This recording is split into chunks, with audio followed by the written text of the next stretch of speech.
Je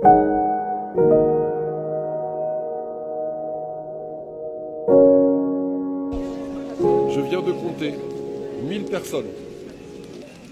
Ouais, il pleut. Et pourtant, il y a du monde. Ben oui, tant mieux.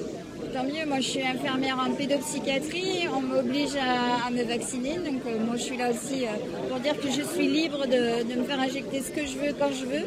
Donc, voilà, même s'il pleut, je suis là. Et ça pose quoi comme problème? Est-ce que c'est un problème sanitaire, un problème moral? Qu'est-ce qui se passe aujourd'hui? Les deux. Et au niveau éthique aussi. Voilà que on a un métier et ce métier-là justifierait qu'on se fasse vacciner et qu'on soit obligé de se faire injecter quelque chose qu'on ne veut pas. Voilà, c'est honteux. Même si déjà au niveau infirmier, on est déjà, quand on rentre à l'école d'infirmière, on est obligé de se faire vacciner pour l'hépatite, etc. Des choses que forcément on n'a pas forcément envie de faire. Moi, pour contourner ça, j'ai fait la première injection, j'ai pas fait les autres. Voilà. Mais bon. Et vous avez une idée de ce qui est injecté? Là? Oui, moi j'ai regardé un peu au niveau de l'ARN, au niveau de l'ADN, les différents vaccins, les différentes souches. Et voilà, le moins pire, entre guillemets, ce serait le vaccin français. Mais pour l'instant, il est reculé pour écouler les stocks de Pfizer et le reste, quoi.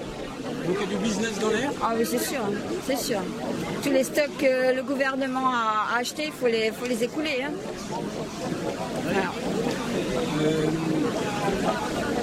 Politiquement, comment ça se passe? Parce que j'ai pas l'impression que le mouvement politique classique ait pris ça en charge, ces manifestations. Est-ce qu'ils sont à côté ou...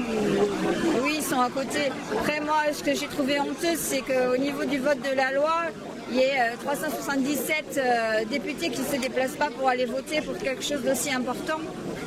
Il y a des prises de parole à l'Assemblée, heureusement, il y a des insoumis, il y a des gens comme ça qui ont pris la parole et qui se sont positionnés. Mais après, là, c'est apolitique.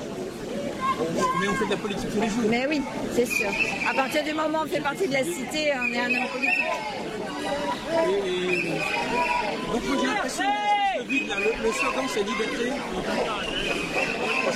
Est-ce que ça recouvre toutes les revendications? La liberté, oui. Liberté de ne pas se faire vacciner, liberté de pouvoir faire le travail comme on veut, liberté... Liberté La liberté en général avec un grand L, ouais. Oui.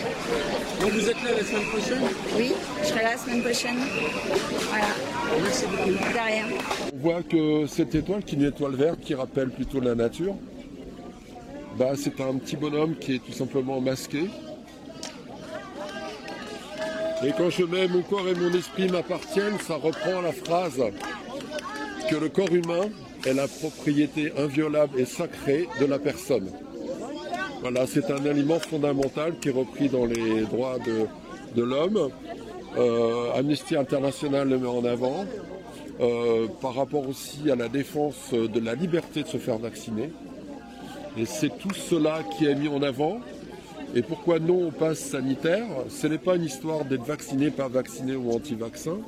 C'est aussi le fait que ça symbolise une certaine finalité par rapport à la servitude moderne et par rapport aux lois liberticides. Ce qu'on appelle maintenant le mot à la mode, démocrature. Je chante pour toi liberté.